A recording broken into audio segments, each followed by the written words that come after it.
নমস্কার বন্ধুরা, কেমন আছেন সবাই? আশা করি ভালো আছেন, সুস্থ আছেন।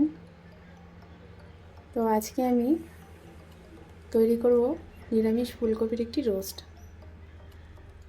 তো এখানে আমি একটা গোটা ফুলকপি নিয়ে নিয়েছি, আর ফুলকপিটা ভালো করে ধুয়ে গরম জলে হালকা করে সিদ্ধ করে নিয়েছি যাতে গন্ধটা চলে যায়। তো এবারে কি কি উপকরণ লাগছে একবার দেখে নিন। তো এখানে আমি নিয়েছি কিছুটা পরিমাণের কাজু বাদাম আর কিশমিশ। আমি জলে ভিজিয়ে রেখেছিলাম কিছু সময়। এখানে আছে পোস্ত আর চারমগজ, এখানে আছে গোটা একটা আলু, আর আছে একটা টমেটো আমি পেস্ট করে নিয়েছি, আর এখানে একটা তেজপাতা, শুকনো লঙ্কা আর এলাচ, লবঙ্গ, দারচিনি, এটা ফোড়ন হিসাবে রেখেছি। আর এখানে আছে 4টে লাল লঙ্কা, জিরে আর কিছুটা আদা পরিমাণ মতো। তো এবারে আমি মশলাগুলোকে শিলনোড়ায় বেটে নেব।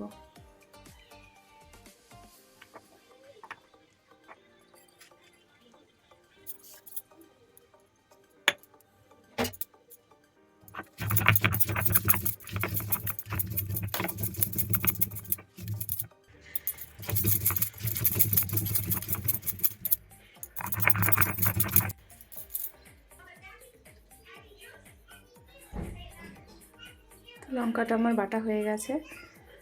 এবার আমি চারমগজ আর পোস্ত একসাথে বেটে নেব। দিয়ে দেবো একটু জল।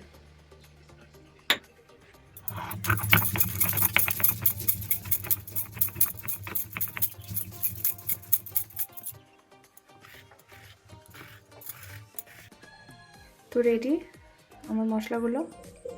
এবার আমি কড়াইটা গরম করে নেব।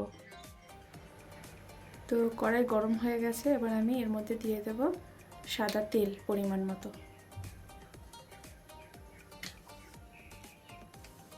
তো এবারে তেলটা গরম হয়ে আসলে আমি আলুগুলো দিয়ে দেব ভাজার জন্য।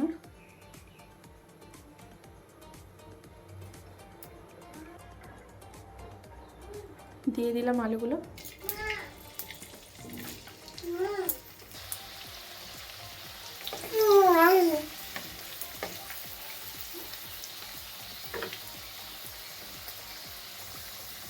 দিয়ে দিলাম একটু নুন আর একটু হলুদ। এবার একটু নেড়ে চেড়ে দেবো। ভাজা হয়ে গেছে। এবার আমি ফুলকপিটা এর মধ্যে ভেজে নেব।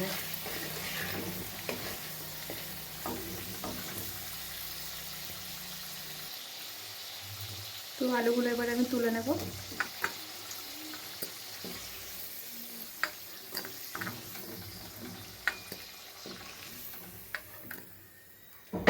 এবারে ফুলকপিগুলো দিয়ে দেব।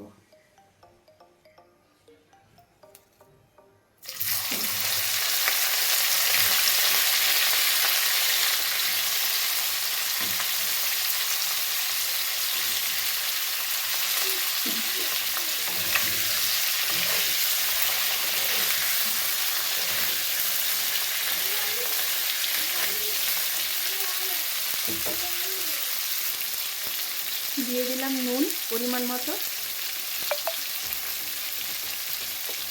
আর দিয়ে দেবো হলুদ পরিমাণ মতো। এবারে ভালো করে নেড়ে চেড়ে দেবো। ফুলকপিটা আমি মিডিয়াম আঁচে ভেজে নেব। বাদবাকি যে তেলটা থাকবে সেই তেলটা আমি তুলে রাখবো, সেই তেলটা আমি রান্নায় ইউজ করব না। এবারে দিয়ে দিচ্ছি 1 চা চামচের মতো ঘি। আপনারা চাইলে বাটার ইউজ করতে পারেন। এবার আমি দিয়ে দেব ফোড়নের যে মশলাগুলো, তেজপাতা, শুকনো লঙ্কা এবং দারচিনি।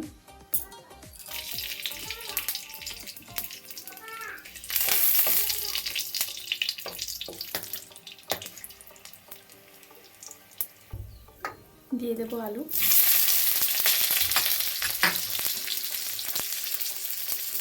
দিয়ে দিচ্ছি আমি কিশমিশটা। আর দিয়ে দেব টমেটো পেস্ট।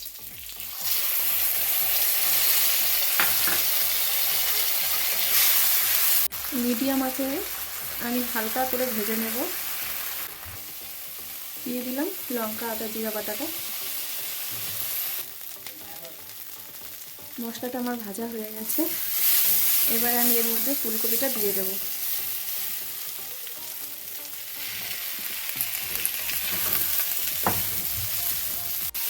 এভাবে নেড়ে চেড়ে দেবো।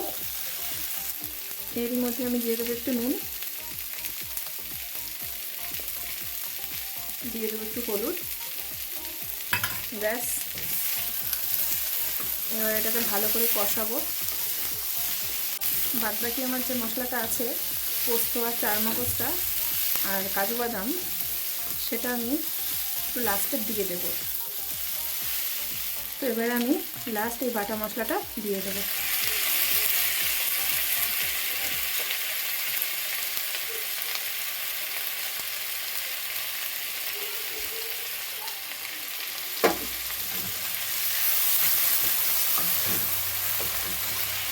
একটু ভালো করে কষিয়ে নেওয়ার পরে দিয়ে দেবো পরিমাণ মতো জল। তবে আমি এখানে গরম জল ব্যবহার করব। যে কোনো তরকারিতে আপনারা কাঁচা জল ইউজ করবেন না, যদি একটু গরম জল দেন তাহলে খুবই ভালো লাগে খেতে। তো এবারে আমি দিয়ে দেবো জল।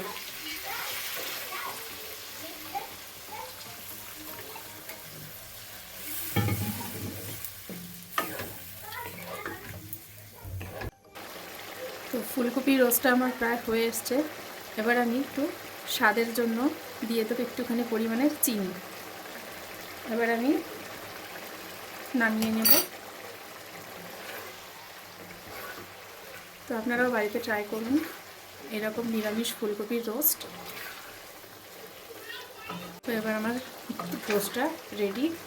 এবার আমি একটা বাটিতে নামিয়ে নেব।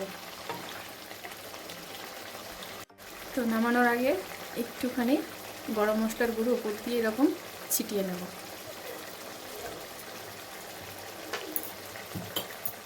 তো বন্ধুরা, আজকে আমার রেসিপি নিরামিষ ফুলকপির রোস্ট পুরো রেডি। আপনারা অবশ্যই বাড়িতে ট্রাই করে দেখবেন, আপনাদের ভালো লাগবে। তো আজকে আমার এই রান্নাটা যদি আপনাদের ভালো লেগে থাকে তাহলে অবশ্যই লাইক, কমেন্ট, শেয়ার করবেন, আমার পাশে থাকবেন। ধন্যবাদ সবাইকে এতক্ষণ ধরে দেখার জন্য। কেমন হয়েছে অবশ্যই আমাকে কমেন্ট করে জানাবেন। আজকের মতো এ পর্যন্তই শেষ করলাম।